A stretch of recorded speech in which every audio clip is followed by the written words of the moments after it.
Welcome to the candidate forum for the Oak Park Village President April 6th municipal race. My name is Peggy Kell, and I am the voter service chair for the League of Women Voters of Oak Park and River Forest. We are celebrating our 101st birthday tomorrow. The Oak Park River Forest League has been in existence for 97 years, so we're coming close to getting our centennial. Our mission is to educate community members on local, state, and national issues so that they can be more informed voters. This is our second forum today. This morning we had one on the Oak Park Village clerk candidate race. That one was recorded and will be posted on our website and the library's website within a couple of days. Our next forum, if you want to check your calendar, is for Saturday, February 20th. For the Oak Park River Forest High School D200 board. You can still register for that forum on the Oak Park Library's website. Many thanks to Rashmi Swain and Bridget Opthalt for all their technical expertise in this endeavor, and of course the Oak Park Library's partnership. Ground rules for the forum are as follows. Candidates will be given 1 minute for opening and closing statements. After opening statements, the same question will be asked of each candidate with 1 minute to answer. The order of speaking will alternate and statements and questions will be timed. I, as moderator, will read the questions that were prepared in advance or via the Zoom chat. As moderator, I will make sure questions are appropriate and avoid duplication. So anytime during this forum, if you would like to put in a question, do it via chat and not the question and answer. It's a little easier for us to do it if you do it via chat. If you have any other questions, you can put those in the chat if you're having trouble seeing this or accessing it. But we will start, and we had a random selection before we open the forum. So Vicki Skaman will start off with her opening statement. And Bridget's going to be timing it. There you go. Thank you very much for hosting today. I was at the 100th anniversary downtown last year when we could be together. I'm running for village president because I want a government to work in the best interest of our residents and community. My priorities are to implement an environmental sustainability action plan, support racial equity policy, and plan for economic recovery. I am running with a deep commitment to effective government that is realized through the consistent way in which we currently operate as your village clerk, fighting for fairness and access to information, and the many leadership roles that I have held over the last 20+ years, connecting people of all ages with resources across our village and neighboring communities. I had a tiny bit more to say, but I'm going to skip to the end because of the 10 seconds. I also have to share, because it's been a challenge for me through Zoom at this time, that I'm a diagnosed dyslexic individual. I'm bringing this up now because my disability sometimes impacts my speech patterns. It's important to me to name this disability for a few reasons, so that voters might understand certain moments where I am stumbling over my words, and most importantly, so that I can show others who might have similar situations that it need not hold them back. Thank you. Thank you, Vicki. Kate? Yes, thank you. Thanks for that, Vicki. My name is Kate Redling, and like so many that are here in Oak Park, my family chose Oak Park to move to because we wanted to find a place to belong. We wanted to find a place where our kids could walk to school, where they could know their neighbors and the neighbors could know them, where we could walk to restaurants and stores and we could easily get downtown. And mainly we wanted a place that we could contribute to. We found that engagement here in Oak Park in a number of ways, through First United Church of Oak Park and through the Park District and through schools, and also by joining and leading community organizing for changes that my family believes in. Efforts like hiring teachers of color at OPRF, instating village-wide anti-racism training, and also forcing the Boy Scouts of America to end their ban on gay scouts and leaders and to open up to girls. These movements represent the type of inclusion that so many have fought for in Oak Park for many, many years. I'm running for village president because I believe in inclusion, collaboration, and transparency, and I've seen our village steadily slipping away from those stated ideals. We are a village of people who demanded a living wage, who demanded a robust welcoming ordinance, and who demanded actionable racial equity policy. There are things that we can do to get there, and I'm here to help with that. Thank you. Thank you. Okay, Kate, you're going to start with our first question. Now, as I read the questions, if you want me to repeat them, please do so. Please ask. We have more than enough time to do that. If you're the second person that is answering the question and you want me to repeat it, just ask me and I can do it again. The first question, Kate, how do you feel about the way that residents, elected officials, and citizens commissions and the Oak Park Economic Development Corporation share power in making development decisions in Oak Park? Well, I feel that they don't, is the short answer. I feel that our commissions that we have currently, which is 20 plus, have been disenfranchised and disrespected systematically for the number of years, probably 8. And that is a resource that's really important in this village that is so rich in resource that we need to mitigate that. And then increasing the collaboration opportunities between those organizations. I've watched the Oak Park Economic Development Corporation function in Oak Park with some autonomy and opacity that I think needs to be mitigated in a way that, of course, honors the legal requirements, but also is not something that's inaccessible to the community. Okay, thank you. Vicki? Okay, so for me, that is with OPEDC, it's about clear direction to OPEDC from the village board as to what goals it is that you want to provide to them and have them bring appropriate development to meet those goals back. I believe in smart development. A proper assessment should go into any area of our community to understand what type of development would capitalize on the current resources of that area and fulfill a need. I would hold architects and developers accountable to following our current zoning code and be architecturally significant and complement the area and the village overall. As for commissions, as the current village clerk, I can't say loudly and proudly enough how much I value them, and they're an underutilized resource as an advisory boards to the village board. I believe that I would empower the Citizen Involvement Commission to be seeking out residents that have shared skills to help us make appropriate and thoughtful decisions. Okay. Vicki, you're going to be first on this next question. Do you favor limiting the extent to which new developments are permitted to exceed zoning standards for height, density, and setbacks? And how big is too big? Okay, so I can just go right from where I left off on the last question. I'll say that the respecting the Plan Commission process, and there are very specific, and the zoning board, they have guidelines that they follow in providing their findings of fact to the village board. If the Oak Park EDC and staff understand the goals of the village board, then some of that development's never going to make it to the village board in the first place as when I'm a village president, because it's going to have to meet all those criteria and shared goals of the people who are sitting at the board table with me. And now there are going to be times when you might find it appropriate for some minor adjustments, but you're going to be making those decisions with what is best for the community overall. And any development as far as size would have to be appropriate to the area that it's being placed and complementary. Okay, thank you. Kate? Would you repeat the question, please? Right. Do you favor limiting the extent to which new developments are permitted to exceed zoning standards for height, density, and setbacks? How big is too big? Excellent.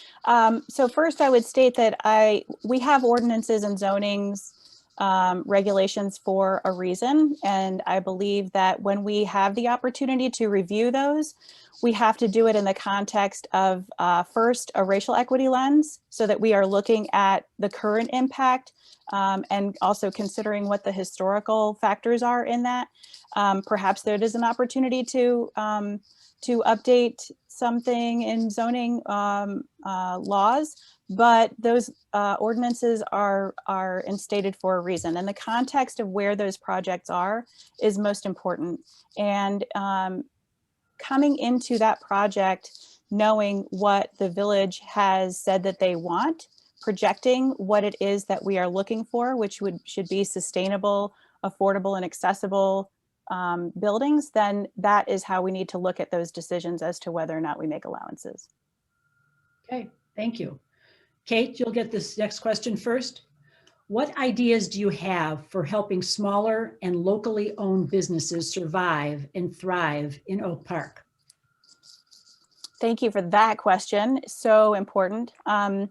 We know that the lifeblood of our community is small local businesses. Those are the people that we know. Those are the people that have been here, and focusing on supporting them in ways that they can remain in Oak Park makes economical sense, and it's also just the right thing to do.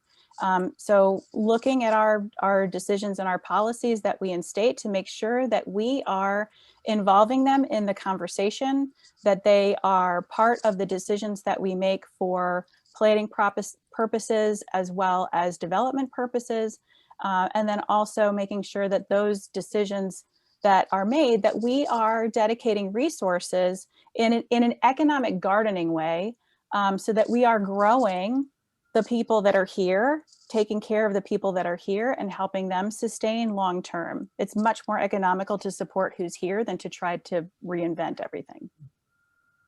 Thank you. Vicki? Can you repeat the question, please? Absolutely. What ideas do you have for helping smaller and locally owned businesses survive and thrive in Oak Park? Okay.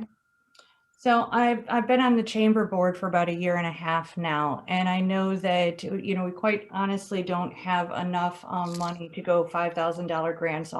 But what businesses, and as a small business manager myself, and I've been run a non-for-profit, I know that the challenge is that when many of our small businesses were already challenged before the pandemic, and so what they really need is support on how to pivot their business plans to respond to COVID and to respond to the recovery. I do have experience looking for state and federal grants, and I think that some of those can help us with maybe a business incubator, and that business incubator could assist with recruitment of Black and Brown owned businesses, and businesses that are owned or run by people who live here in Oak Park. And so then you can make sure that those with that program, that you're prioritizing viable business plans and then partnering them with vacant storefronts and perhaps subsidizing some of that space. Thank you. Thank you. Vicki, you'll start on this next one. First, what is your position regarding the various village volunteer citizens commissions? For example, how members are appointed and what their roles should be in village government? Okay, thank you very much for that question. Our commissions are designed as advisory boards to the village board, with the understanding that the 7 people that are sitting at the village board table could not possibly be experts on everything, and that not only do you want to have your staff bringing you information, but you want people who live here and understand the cultural relevance of questions to be responding as well. And we have a very lucky community that we have people that with all kinds of expertise, people who are leaders in conversations all over the world that live right here in Oak Park and can be helping us navigate the difficult conversations of the future and be the best Oak Park that we can be.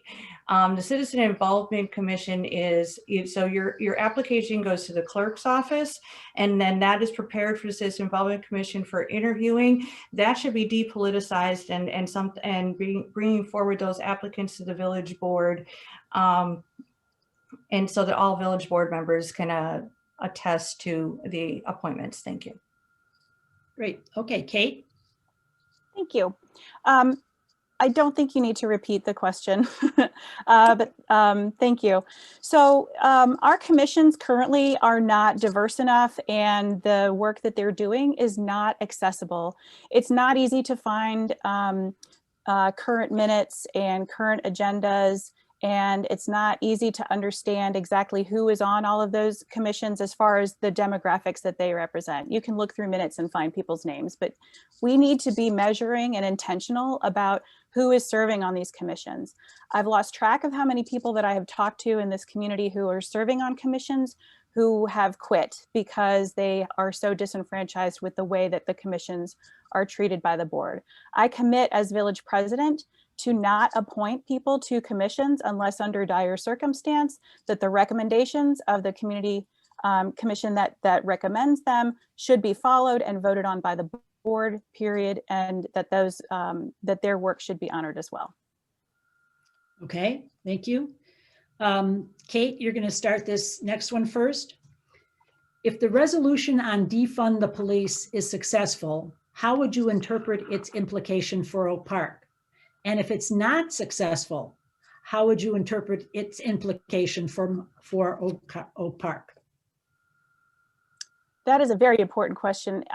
It does, no matter what the result is on this non-binding referendum, it is very clear that this conversation needs to happen in Oak Park, in Cook County, in Illinois, all across the United States, as it is. This is one of the most important issues of our time. And it would not make any sense to come in as village president and say that over 40% of our general fund is off limits to consideration. That wouldn't make sense because of the results of how policing functions in our society. And it also wouldn't make sense going into an economy as a result of this pandemic. So no matter how the referendum results are in voting, this is a conversation that needs to be had throughout the community, that in a way that involves everyone and that everyone feels heard and participating. Okay, thank you. Vicki? Can you please repeat the question? Absolutely. If the resolution on defund the police is successful, how would you interpret its implications for Oak Park? If it's not successful, how would you interpret its implications for Oak Park? I don't believe that the referendum question is going to provide us any useful data whatsoever. I do agree that the conversation should be had openly, transparently, and with all of the data without defensiveness and a willingness to be uncomfortable and be leaders in our community for how best to make sure all people feel safe in our community. But to ask that question on a referendum, as I said in a recent Wednesday Journal op-ed, was irresponsible of as civic leaders, because the data, you could answer yes or you could answer no for different reasons. You could answer yes, I'd like to defund the police, in saying that you believe we should be providing funding for other services. Or you could say yes, because you would say, maybe, just maybe, we have too many police officers and our expenditures are too great and our pensions are too high. And those are telling a village board two very different things. The data point is going to be irrelevant, and we're going to have to actually train people to unlearn some of what their decision-making was in that, so that we can have a constructive conversation. Thank you. Okay, thank you. All right, Vicki, you're going to start this next question first. What do you see as the optimal sharing of authority and responsibilities between the village president, the village manager, and the board of trustees? How does your vision of power sharing differ from the way things have been in the last few years? An overarching goal that I have with my priorities is to rebuild trust at the village board table and through the community with other governing bodies, is so that we can have action plans on the items that are important to us and the values of Oak Park together. And so the role of the village president, yes, you do get to have the opportunity to bring all that you're hearing from your other trustees and assist with that clear direction to the village manager. Okay. And I would be making sure that I maintain those relationships with the other trustees so that we're a team in what that clear direction is to the village manager. Very important, because that's also going to be needed to rebuild trust with our governmental bodies for greater collaboration. Okay, thank you. Kate? Would you mind please repeat the question? Absolutely. Thank you. What do you see as the optimal sharing of authority and responsibilities between the village president, the village manager, and the board of trustees? How does your vision of power sharing differ from the way things have been in the last few years? I would start by a commitment to not being a dictator, for sure, and not coming at every conversation with a position where I was already convinced that I had all the answers. That, I think, is the starting point. It's very important. I hope that these discussions, these forums, will help us share out how our village government works. It's the same that we functioned at the Park District, where the board instructs the executive director, and the executive director then instructs the staff. That was how we function. And that also means that the village president and the board needs to be mindful of how that function is being successful or not successful. We need to look at the working capacity of the staff at the village hall and what their work experience is like, and listen to them. Thank you. Kate, you're going to be first on this next question. What are your priorities for major capital projects in the near future and long term? Oh, wow. I think we have to be very, very mindful of infrastructure, that where there are requirements of things that for safety purposes and also for some allocation purposes must be followed. But I think that for the next several years, we are going to be in a very difficult economic position, and that we should be very mindful, again, of looking closely at where we can be supporting who is here, where we can be supporting the community and the business owners that are here, rather than looking at large capital expenditures beyond what is absolutely required. Okay. Vicki? Well, and Kate is right, and you mentioned that we're over 100 years old, and much of our infrastructure. I think it's very important that we understand that we have to maintain that responsibly so that it doesn't cost us more money into the future. And part of that intergovernmental cooperation piece with our budgeting to understand what we're all spending on similar goals is that when we do invest, we want to make sure that we're maximizing the return on the investment by timing it with whatever plans the Park District, the township, the library, or anyone else has. So smart cities is going to be something that when we do have the funding to do, we're going to want to invest in.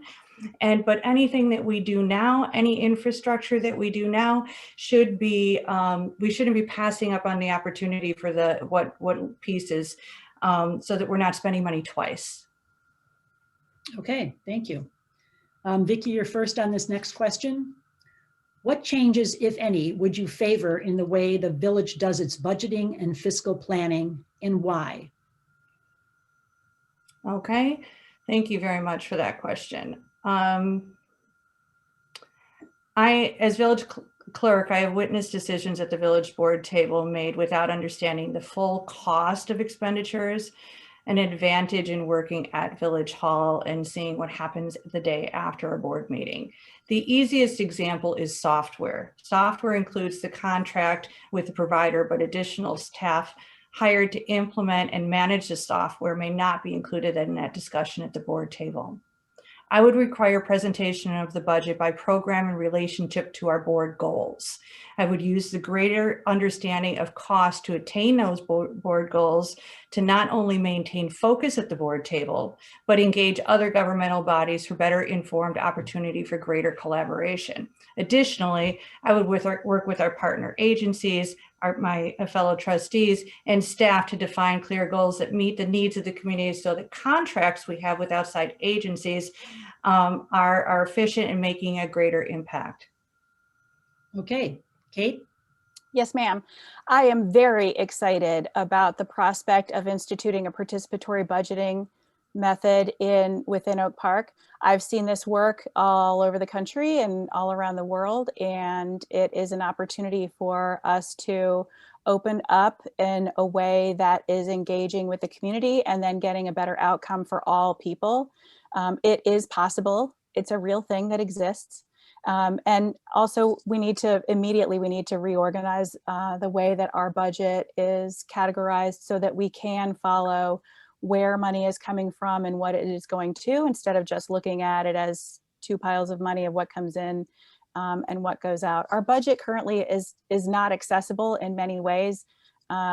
It's not easy to navigate for the public. We need to change that and make sure that that information is easily understood and accessed, and that we don't require people to FOIA things just to understand it. Thank you. Kate, you have the next question first. The village has built up a significant balance in the sustainability fund. What are the projects that you value and would like to see prioritized in the coming 1 to 2 years to further sustainability and improve environmental conditions in the village? Such an important question. I would definitely, again, back to commissions, the climate action plan that our commissions have introduced, I think is the smartest thing to do. Also, that having a board that will direct the staff and also the trustee liaisons to honor that work and to be supportive and productive in a way that is helping us achieve what the experts are telling us that we need to do. I think that's the most important thing. And we need to make sure that we are addressing the climate issues that are affecting residents every single day, things like flooding and heat, the climate changes that are having health effects on our residents already right now today, and not always just looking far into the future. So respecting the commissions, the climate action plan that they've put forth, and looking to the immediate issues that we can mitigate right now. Thank you. Vicki? So with that same 100-year-old infrastructure, the greatest area that we're losing our greenhouse gas emissions is through the roofs and windows of our older homes. I would look to first understand, before being elected village clerk, I would lead a coalition that has spent a great amount of time understanding how much we needed to know the data, baseline data, on what it is that we wanted before we could identify the areas with the greatest impact and be using our money the most wisely. So with what I learned from that process, I fully support a consultant to help us assess our greenhouse gas emissions where we are right now, and then set firm goals. We need to reduce our greenhouse gases by approximately 7.6% every year in order to reach the goals that are set for us to be leaving a better earth for our children. Thank you. Vicki, you're first on this next question. What do you think are the best ways for village government to promote the creation of affordable housing in Oak Park, and why?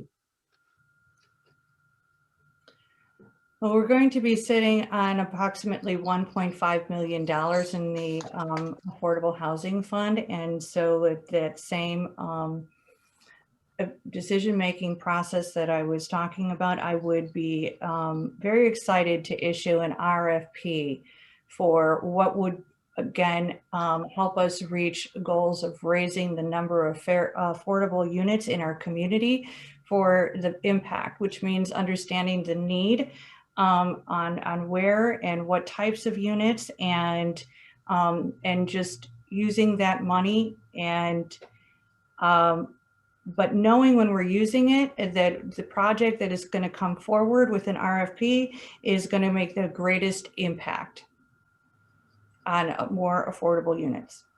Okay, thank you. Kate? Peggy, would you repeat the question, please? Absolutely. Thank you. What do you think are the best ways for village government to promote the creation of affordable housing in Oak Park, and why? I think we should always start with why. That's always the best place to begin when you're making decisions about what you're doing and how you're going to do it. And the why is that we are steadily losing diversity and integration in the village. And those are two things that we pride ourselves on, that we've worked very hard on for generations, and that we also trade on. We project that to attract people and businesses into Oak Park. So we need to be living up to that for sure. My plan would be to adopt a new, more robust inclusionary zoning ordinance. The entire proposal is posted on my website, but the main pieces of that is that we would need to require from 10% to 20% of new units, and creating an agreement that is going to hold developers accountable and not let them simply pay out, because we need those units more so than we need the money. Okay, thank you. Kate, the next question is yours first. What measures do you propose for making Oak Park safer and friendlier for pedestrians, cyclists, and those with limited mobility? And maybe throw in your thoughts on the Safe Streets program. Mm-hmm. I was really excited to see that we were trying that in our village, to do slow streets during a time that it was really conducive to do that, and that we were doing a good job of gathering data. Thank you so much to all those volunteers with Bike Walk Oak Park who were out there tracking how many people out there and taking advantage of slow streets. We have to prioritize that in order to continue being a sustainable community. We need to prioritize that to get the climate change, to mitigate the climate change that we're trying to address, and also to make our community safer and more open to everyone. We have the infrastructure for that. We have the commissions, and we have the volunteer community groups. I mean, the Active Transit Alliance is one of the best examples in the country. So we have the answers. We know what we need to do. We need to listen to them and continue to collect the data and follow what that's telling us. Okay, thank you. Vicki? Yes, thank you very much for this question. We do have some areas of our community that are very challenging to kind of retrofit to accessibility for wheelchairs and somebody that might have troubles with mobility. I think that we could ask the Transportation Commission to assist us with looking at some of that. I'm all for Bike Walk Oak Park. I am an avid biker myself, and I know that in caring about sustainability, and that what we need is to be a far more resilient community in how it is that we change the way that we live, so that we can contribute to that sustainability plan in life. Thank you. Okay, Vicki, you'll have the next question first. Many citizens across the political spectrum agree that high taxes and fees are a big problem in Oak Park. What is a smart approach to cutting or holding down local taxes and fees while still promoting equity, diversity, and quality of life in the village? And you only have 1 minute to put that all together. Yes, thank you. And as you know, with state problems and how our schools are funded, and our debt and fire and police pension burden and property tax levy, there is little that we can do to reduce taxes, but the real tax burden is making Oak Park less and less affordable, and is a significant problem that I do care about. My overarching goal is to improve trust, as I was saying before, with governmental bodies, to increase genuine collaboration so that we identify and reduce redundancies as well, for smart budgeting that is conscious of the tax burden on residents. Attaining our racial equity goals of greater inclusion and removing barriers in our policies requires a change in approach and breaking down a defensiveness in our civic discussions. So racial equity and budgeting don't have to be counterproductive, but they're very tied to helping as many people who would like to stay and age in place here as possible to be able to. And so smart budgeting with reducing redundancies and prioritizing for our goals. Thank you. Kate? That was a lot. Could you repeat that? I'm sorry. Absolutely, I understand. Many citizens across the political spectrum agree that high taxes and fees are a big problem in Oak Park.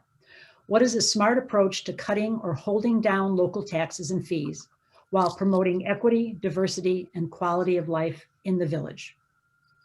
So I think starting with mitigating regressive fees that disproportionately affect people in lower income areas and housing.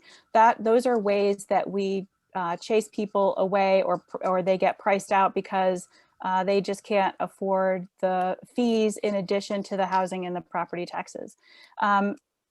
We need to take a holistic look at our entire budget, and we need to start on a process of getting towards a transparent budget and then a participatory budget so that we are making those decisions automatically with an equity lens, because the people who are affected are the ones that are taking part in the decisions of what we pay for and how we function. There are plenty of things in our budget that we choose to do and to pay for that prioritize certain areas over others. We need to be willing to look at all of those things and be bold about it and make those decisions accordingly. Thank you. Kate, you're going to be first on this question. Do you have any specific ideas or strategies to revitalize the areas of the village historically neglected or underrepresented? They refer to Roosevelt Road east of Ridgeland, southwest quadrant of Oak Park, North Avenue, and the neighborhoods east of Oak Park Avenue between North and Augusta. So those are just some examples of what they feel are underrepresented areas. Yeah, I agree. And I spend a significant amount of time in those areas. So I feel like I've got a good picture. So I think that continuing to prioritize spending time in those areas as elected people is a really good start and is really important. And that would be my commitment to the village, number one.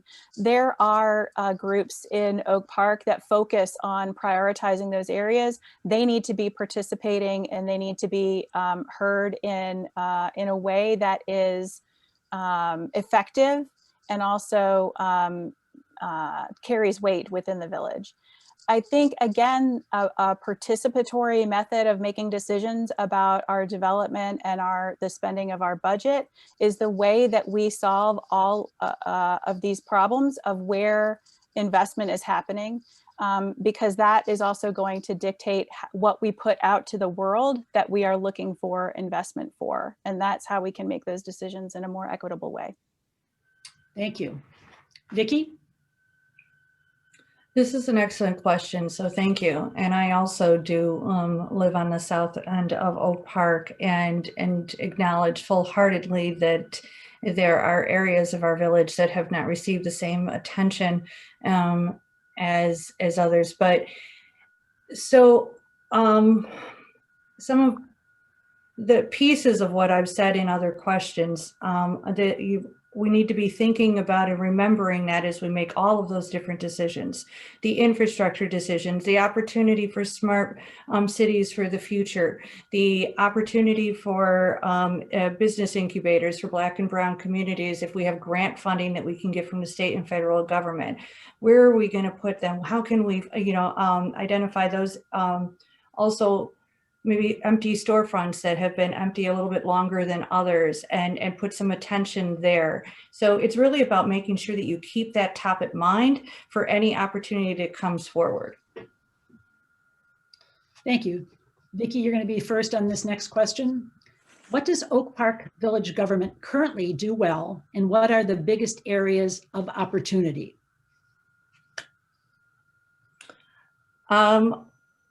What does the village currently do well? Well, you know, I mean, we wouldn't be running for office here if we didn't really truly love Oak Park.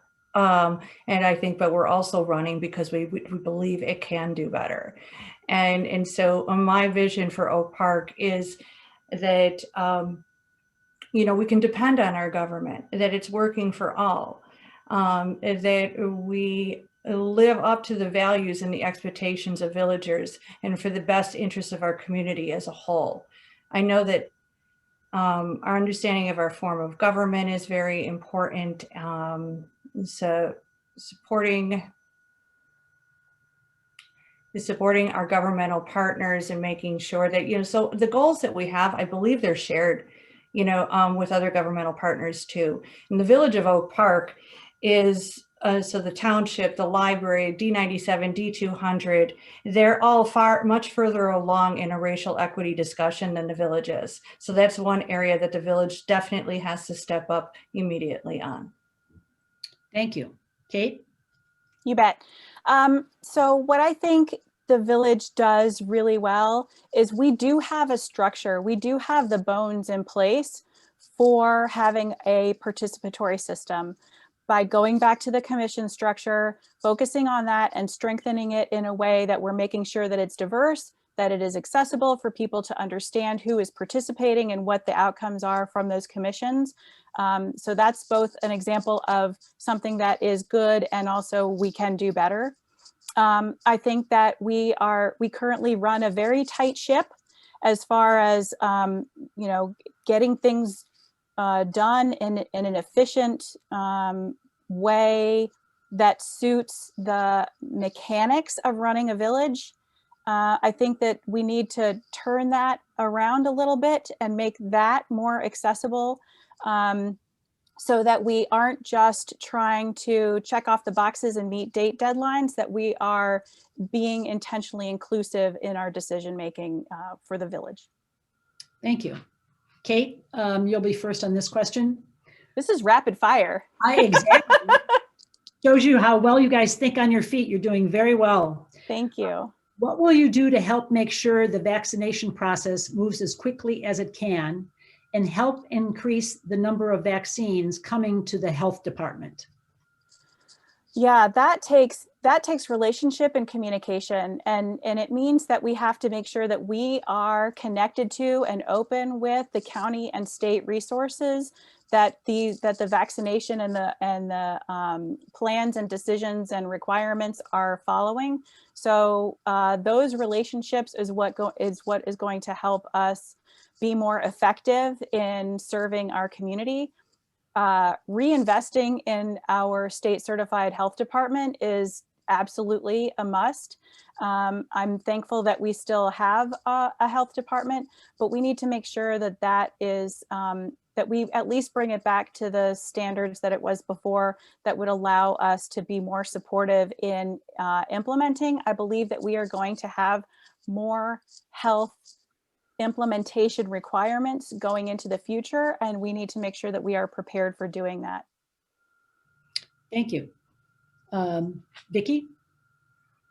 Well, I think it's no doubt that our health department has probably learned a great deal from this, something that none of us had perceived happening, and hard to be prepared for, or when your health department was previously used for something very different. But I would like to see on this and many other areas more communication and proactive communication, not just to say the township and senior services to aid with something like vaccine implement rollout. I say that hoping that come May, everybody has been vaccinated. As far as relationships with our state and federal government, in being somebody who has identified various grants for our community and has maintained those relationships, I believe as a village president, I would have the capacity to reach out and do all that I can to bring as many resources to our community as possible, as needed throughout my service. Okay, thank you. Vicki, you're first on this question. What do you think is an acceptable rate of tax growth that you will work to achieve? Okay, so thank you for that question too. I've sat at the board table and watched colleagues hold it at 3%. I've also read the reports that really show that that's maybe going to be difficult. That would be a goal of mine.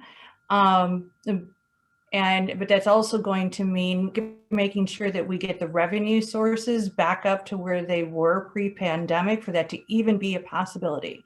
We cannot do what we did this last year and using the general fund to maintain as much as we had to. It's what it was there for, and so I'm glad that we were in a position to be able to do that, but it's not going to be an option. So ideally, I would hold our taxes, in that area of 3.5%. I just can't be tied to that without assistance. I am also hopeful again that Biden recovery grants will help us, and I would work very closely with the village manager to do all that I could to identify all resources to help us with that budget. Thank you. Thank you. Kate? Yeah, Peggy, I think that what is most important is being open with the information that the board and the village manager have at their disposal.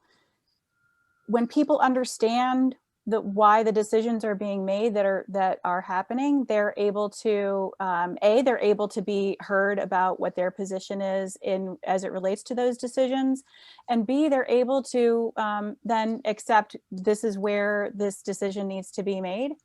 Our budget it's a moral compass, and it does need to be aligned with the stated goals of the board. And by doing that, by aligning our budget with the current board goals, and then having an open participatory process to be able to make those decisions, that is how we will be able to be successful. Maybe we can even find a way to hold to not increasing our budget at all. Okay, thank you. Kate, you're going to get this first question. How important is it to you to work together as a group while speaking your opinion and disagreeing with others in a respectful way? That's the most important thing. It's all of us or none of us. And that's not to say that that a village board has to have unanimity in its ideas or in its decisions, but that the people who have been elected to represent this village feel heard, feel participating, and feel that they are providing representation as well. So I think that is really the most important job. It's the reason that I started down this path 4 years ago, because I saw that our village board was dysfunctional then. But I recognized at the time that I did not yet have the infrastructure of accountability and the network of people to take with me into starting a co-governing situation with accountability and participation.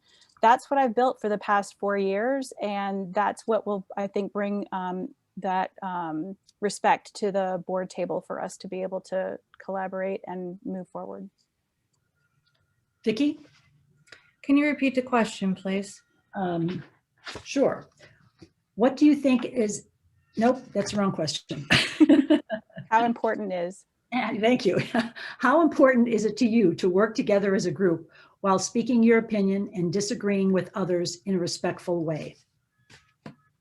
It's of utmost importance to me that that's the way that the village board operate. I'm restorative justice trained, and the way that I walk this earth is listening to people to learn from them. That's how I've operated as a village clerk. I've listened to people on both sides of many issues in our community, remained unbiased in that place, but helped both sides learn how to advocate for themselves and bring the information that they need to for the village board to represent themselves. And in doing that, it only further solidified my skill set of being able to step away sometimes from how something is said and hearing what is being said.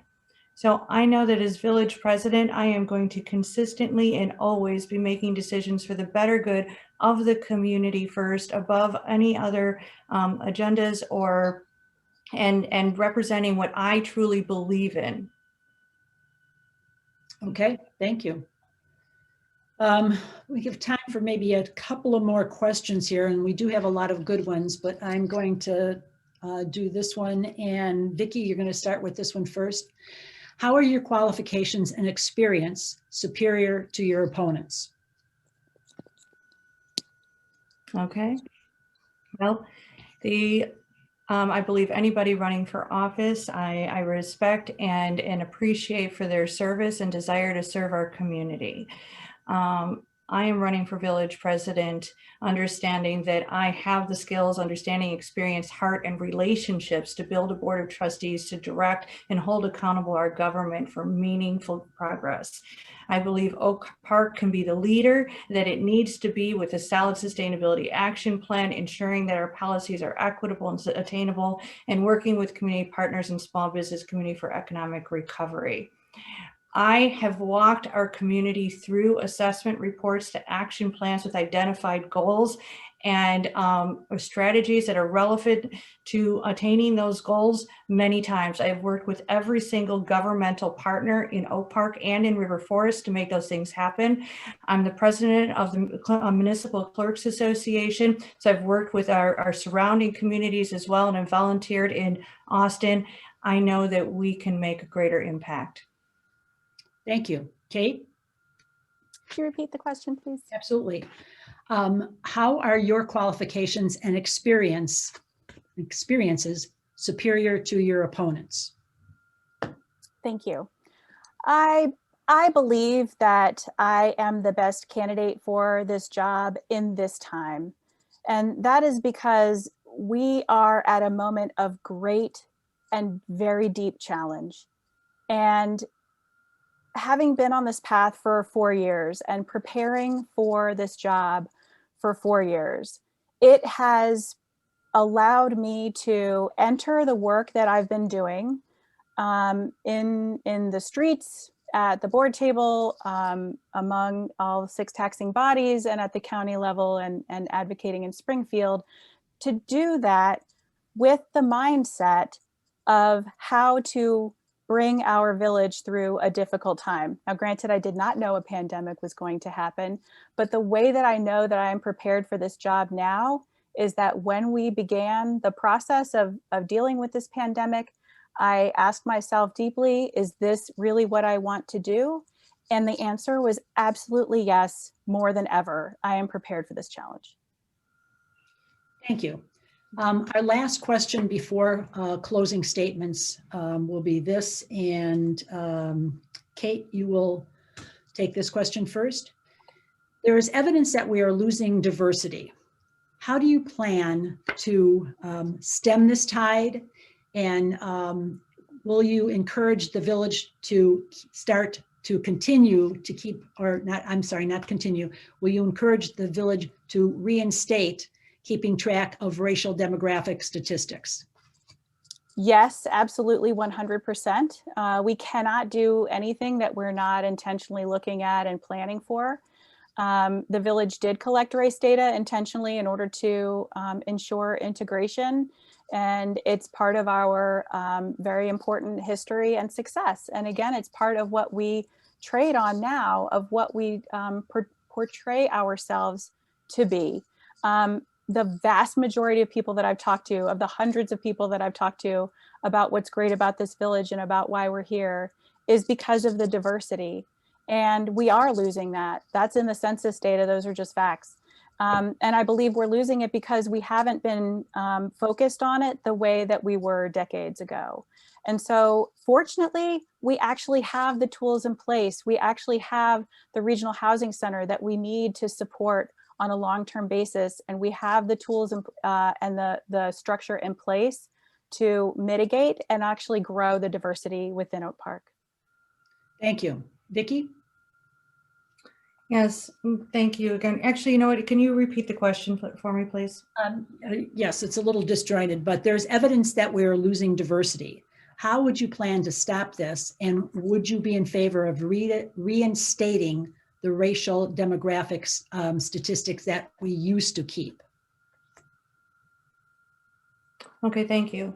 Well, I do believe, and I've said several times that I believe in understanding that baseline data, but I think the more important question here is that why are we losing diversity? But I would want to understand the data initially. And so I think making sure that we can have conversations about racial equity honestly and less defensively, and make sure that we're doing all that we can to welcome Black and Brown owned businesses. I know that when I was a teacher, many of my students were still going to other areas of the city to consider home and to go to church, and not really living their cultural life here in Oak Park. I ran an African drum and dance program during that time. That was after school program. And I often think that we were a little bit ahead of our time then. It would be really nice if it was now, because I think now the culture is of learning about other cultures is prime, and Oak Park can do a much better job of doing that and welcoming diversity and maintaining it. Okay. We are going to then do our closing statements, yes? And so Vicki, you'll be first with the closing statement of 1 minute. Okay, thank you. So just to cap on a few things that were said today, aligning our budget with our goals, I do really believe that is important, but it's also that measurement for making sure that the board's making progress.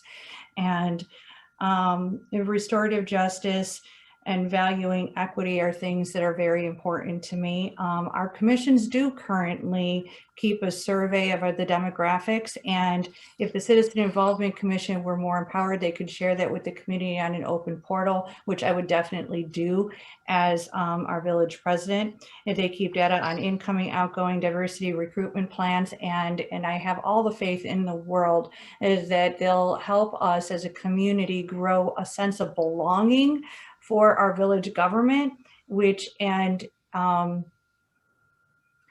a goal of mine, and also speaks to that last question. So please, you can find out more about Vicki at votevicky.org. Thank you. Thank you. Kate, your closing statement. Thank you, Peggy, and thank you, Vicki and Rashma and Bridget for making this possible, and for everybody attending on a Saturday afternoon. We clearly have a really remarkable village that so many people care about, and that is what gives me hope. That is what fills my heart every single day. This is a tough thing to do. Running for office is a tough thing to do, and putting yourself out there every day. So to recognize Vicki for that and for her service, I appreciate that very much. I am so excited about the future, because this is an opportunity for us to make a bold choice. Are we going to sit with our status quo, or are we going to make a bold choice and elect people who are willing to take us together, all together, to a place where we can live up to the ideals that brought so many of us back to Oak Park, or kept us in Oak Park, or like me, brought us all the way from Connecticut? I really look forward to that opportunity. Thank you. Well, ladies, thank you both candidates. You did a great job today. I really appreciate your time and your candor during this forum. And we thank you for stepping up to serve our community. Oak Park's a tough place to serve. And so I wish you all the goodwill and success with your campaigns. There will be 10 more candidate forums coming up. The next one will be next Saturday for the Oak Park River Forest High School D200 board at 2 o'clock. Again, you can view the schedule and register to attend and submit questions for all of the upcoming forums on our website, lwvoprf.org, or visit the the Oak Park Library for all the Oak Park races. And this forum here was done very well. Thank you again to the library and Rashmi and Bridget for all their help. And this hopefully will be posted on our website and the Oak Park Library's website within a couple of days. So if you missed it, or if you want to share that link with friends so that they can see your thoughtful and very insightful answers, they can do that. So thank you very much. I thank everybody who was viewing this today, and hopefully we'll see you next Saturday for the high school forum. Thank you, everybody. Thanks, ladies. Thank you. Thanks.